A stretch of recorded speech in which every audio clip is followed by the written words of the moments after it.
उठेसला टांगी ब्लॉक दीक्षित पड़ा बेहरा साई आनंद उल्लासर सब भक्तिमय परिवेश श्री महावीर पीठ में द्वादशतम विश्व शांति महायज्ञ अनुष्ठित होती। अवसर में मंदाकिनी नदी में श्रोतीय विद्वान मान द्वारा पूजापाठ 108 कलश पवित्र जल महावीर पीठ को शोभायात्रा आसाला। एथिरे गाँव महिला और पुरुष माने बेश निष्ठार सह सामिल होते। सूर्य पूजा गौ पूजा आदि अनुष्ठित होगा पर विश्व शांति महायज्ञ अनुष्ठित होता।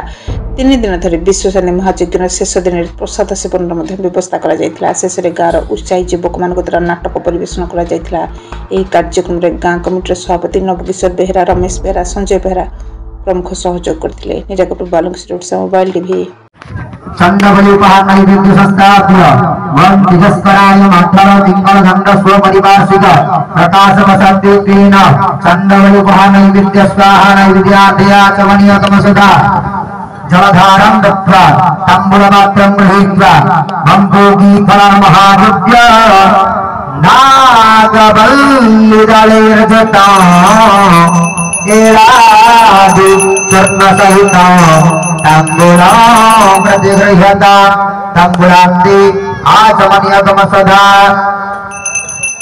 ऋतुफल दक्षिणापात्रं गृहीत्वा